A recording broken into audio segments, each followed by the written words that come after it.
Assalamu alaikum and welcome back to another exciting lesson of English subject for grade 4. Students, today we are going to start a new story and the name of this story is Pip Meets a Convict. Pip Meets a Convict. For this you have to open your books at page number 14. Page number 14. Okay story का नाम देखते साथ ही हमें पता चल जाता है कि पिप किसी का नाम होगा इसमें। स्टोरी पिप के बारे में होगी और एक कन्विक्ट के बारे में होगी। कन्विक्ट एक मुजरिम को कहते हैं। कन्विक्ट किसे कहते हैं? वेरी गुड, एक मुजरिम को कहते हैं। क्रिमिनल भी इसके लिए वर्ड होता है। तो पिप मीट्स अ कन्विक्ट, ये एक स्टोरी होगी जिसमें कोई इंसान जिसका नाम पिप होगा वो किसी कन्विक्ट से मिलेगा। अब किस तरीके से मिलने वाला है? पहले से कोई मुलाकात तय हो चुकी है कि फ़लाँ जगह मिलना है, या फिर अचानक एक दूसरे से आमना सामना होगा, ये तो कहानी पढ़कर ही हमें पता चलेगा। So without any further delay late have a start.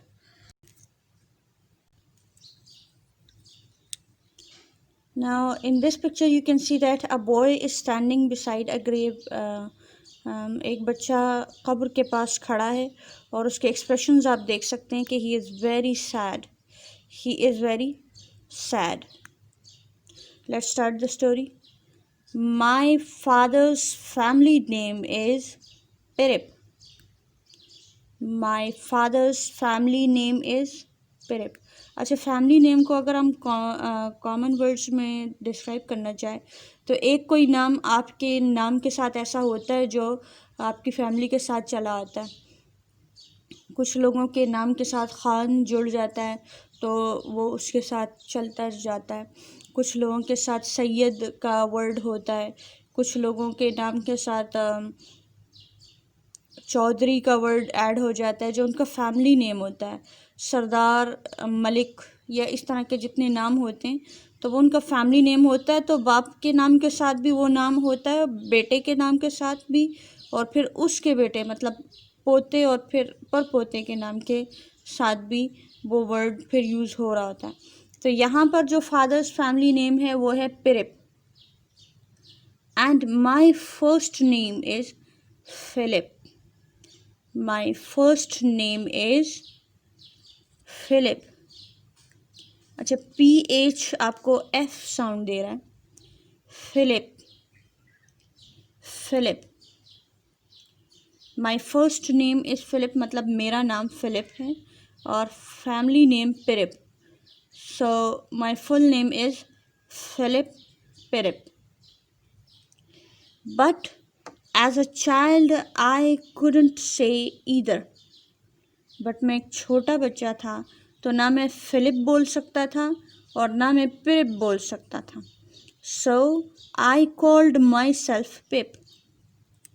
जब कोई मुझसे मेरा नाम पूछता तो मैं कहता मेरा नाम पिप है, क्योंकि एक छोटा बच्चा जिसका नाम थोड़ा सा डिफ़िकल्ट हो तो वो अपना नाम पूरी तरीके से नहीं बोल सकता। और बिल्कुल छोटा बच्चा चाहे इजी नेम भी हो तो बोलने में शुरू में उसे दिक्कत होती है। तो जो नाम वो बोल पाता है बस वही बोलता है। तो इस बच्चे के लिए अपना नाम फिलिप भी बोलना मुश्किल था और पिरिप भी बोलना मुश्किल था। तो ये क्या बोलता था अपने आप को? Pip, Pip. And then so did everyone else. और ऐसा ही सब ने किया। जब मैंने शुरू में अपने आप को पिप बोला तो मुझे सब ने पिप कहना शुरू कर दिया। पिप। I say that my name is Pirip because that's what is written on my father's tombstone, and it is what my sister told me. My sister is married to a blacksmith. Acha, I say that my name is Pirip means my family name is Pirip because that's what is written on my father's tombstone. Tombstone कब्र पे जो नाम वाला पत्थर लगा होता है, कत्बा लगा होता है, तो उसको कहते हैं टॉम्बस्टोन। यहाँ पिक्चर में दिखा सकती हूँ मैं आपको। अच्छा, he is standing by the Tom of his father. अभी ये अपने फादर की कब्र के पास है, लेकिन फादर की कब्र का जो टॉम्बस्टोन है वो अभी नज़र नहीं आ रहा। किसी और कब्र का टॉम्बस्टोन आपको इस वक्त नज़र आ रहा है। ये वाला जो है इसको टॉम्बस्टोन कहते हैं। इसके ऊपर नाम वगैरह लिखा होता है, नाम और फादर नेम और डेट ऑफ बर्थ और डेट ऑफ डेथ। ये सारी डिटेल्स इस टॉम्बस्टोन के ऊपर लिखी होती है। तो ये बच्चा इस वक्त अपनी फादर के कब्र के पास खड़ा है। ओके, इस सेकंड पैराग्राफ में मैं दोबारा पढ़ रही हूँ। I say that my name is Pirrip because that's what is written on my father's tombstone. मैं ये कहता हूँ कि मेरा जो फैमिली नेम है वो पिरिप है, क्योंकि यही मेरी फादर की कब्र पे लिखा हुआ है। मतलब इसके फादर ने इसको नहीं बताया। अगर फादर ने नहीं बताया तो मतलब कहीं से पता चला है। और वो कहाँ से पता चला इसको फादर की कब्र पे नाम पढ़कर पता चला कि हमारा जो फैमिली नेम है वो पिरिप है। यहाँ से ये पता चलता है कि इस बच्चे के जो पेरेंट्स है वो इतने कम एज में उनकी डेथ हुई है कि इनको उन दोनों का पता भी नहीं था।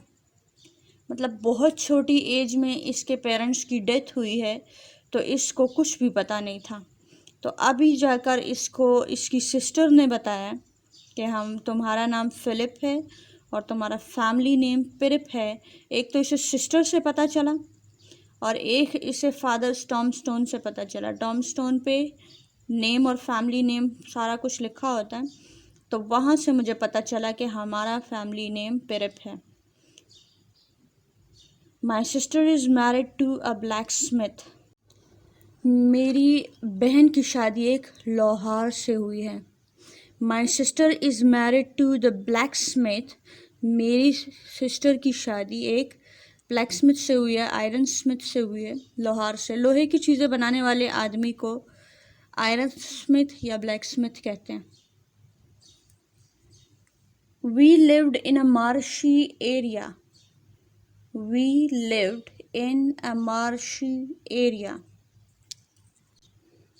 मार्शी एरिया देखने में कुछ ऐसा लगता है, जगह जगह पानी होता है और दलदली सा इलाका होता है, जिसमें अक्सर इंसान के डूब जाने का भी ख़तरा होता है। दलदली इलाके की मैं बात कर रही हूँ। ये कोई दरिया या समंदर नहीं होता। थोड़ा सा पानी की वजह से ज़मीन बहुत ज़्यादा नरम हो चुकी होती है, तो मतलब मिट्टी ही में इंसान के डूबने के चांसेस होते हैं।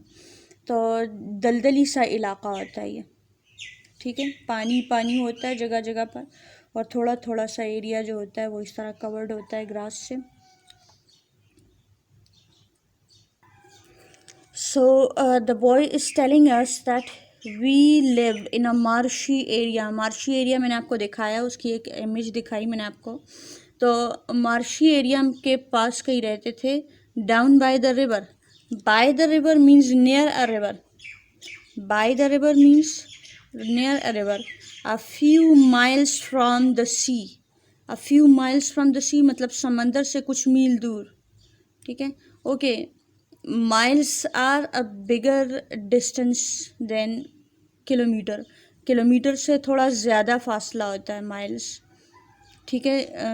2 किलोमीटर से भी ज़्यादा, 2 किलोमीटर से बहुत ज़्यादा। तो ये जो है, we lived in a marshy area down by the river a few miles from the sea. हम मार्शी एरिया में रहते थे और दरिया के थोड़ा सा करीब, लेकिन समंदर से बहुत दूर, ठीक है। One day I stood in the churchyard and looked over my parents tombstone at a dark flat wilderness beyond the churchyard, ठीक है। I stood in the churchyard and looked over my parents' tombstone। मैं church yard में खड़ा था और वहाँ पर अपने पेरेंट्स की कब्र को देख रहा था। At the dark flat wilderness, एक मतलब वीरानी सी थी वहाँ पर, खामोशी सी थी, कोई जगह वहाँ पर कोई इंसान वहाँ नहीं था, और वीरान सा इलाका था। तो वहाँ पर मेरे फादर की कब्र थी। The marshes were Chris crossed with ditches and mounds. The marshes were Chris crossed with ditches and mound. अच्छा, डिचेस एंड माउंट्स को अंडरस्टैंड करने के लिए मैं आपको ये बता दूं कि ज़मीन का जो सरफेस है, ज़मीन की जो सरफेस है, ये बिल्कुल स्मूथ नहीं है। ज़मीन बिल्कुल हमवार नहीं है। ज़मीन का जो लेवल होता है कभी अप एंड डाउन होता रहता है, up and down, up and down. तो जो ज़मीन के लेवल का जो अप होता है उसको माउंड कहते हैं, और जो उसका डाउन उसमें नीचे की तरफ जाता है ये लेवल, तो उसको डिच कहते हैं। मज़ीद समझाने के लिए आपको एक इमेज दिखाती हूँ। इस इमेज में आपको ज़मीन का अप एंड डाउन नज़र आ रहा होगा कि ये जो एरिया है ये ऊपर की तरफ गया हुआ है, ये एक माउंड की तरफ गया हुआ है, ठीक है। और ये नीचे की तरफ डिच है, ये देखें, दिस इज द डिच, ये एरिया। तो ये डिच है, ये देखें, यू कैन सी दैट। एक और इमेज है ये वाली, इसमें भी आप देख सकते हो मुसलसल बहुत सारे अप्स एंड डाउन्स आपको नज़र आ रहे होंगे। तो ये इसमें भी आप देख सकते हैं, ये माउंड है, फिर डिचेस, ठीक है, this is a ditch and this one is a mound and then ditches. अच्छा, ये सारे जो माउंट्स एंड डिचेस हैं, ये आपस में एक दूसरे को लगता है जैसे क्रिस क्रॉस कर रहे हैं, ठीक है। एक की वजह से दूसरे का थोड़ा हिस्सा नज़र नहीं आता, दूसरे की वजह से तीसरे का को थोड़ा सा हिस्सा नज़र नहीं आता। अभी आप देख सकते हैं ये तीन जो छोटे छोटे माउंट्स हैं, ये तीन छोटे छोटे माउंट्स जो आपको नज़र आ रहे हैं, ये they are crisscrossing each other, they are crisscrossing each other, these three mounts.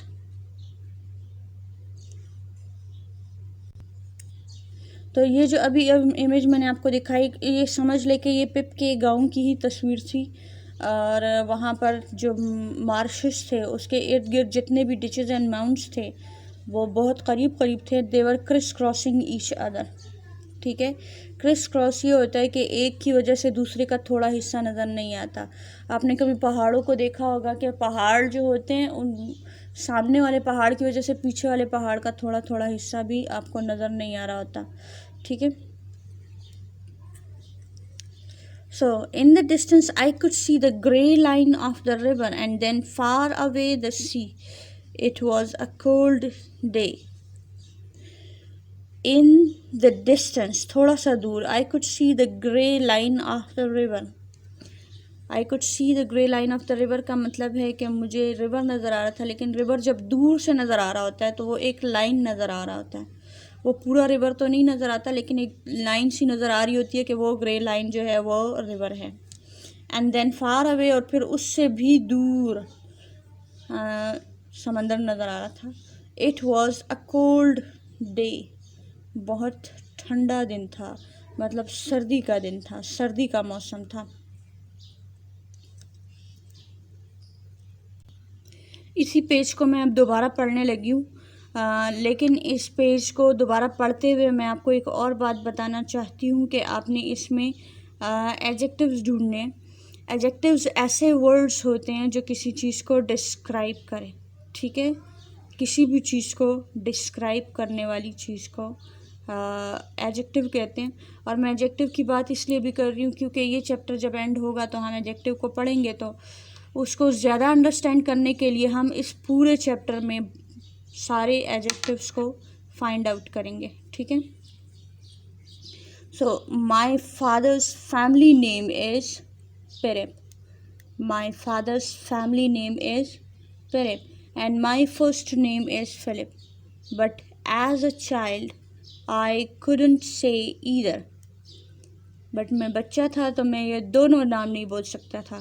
So I called myself Pip and so did everyone else.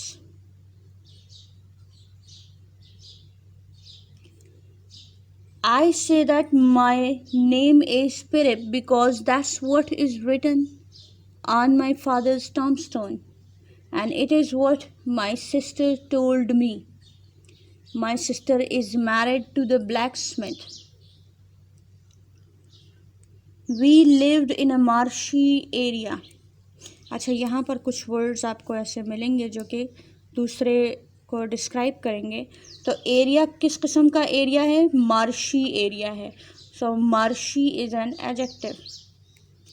Adjective, ठीक है, adjective. Marshy is adjective because it is describing area. किस किस्म का area है? Marshy area है। Down by the river,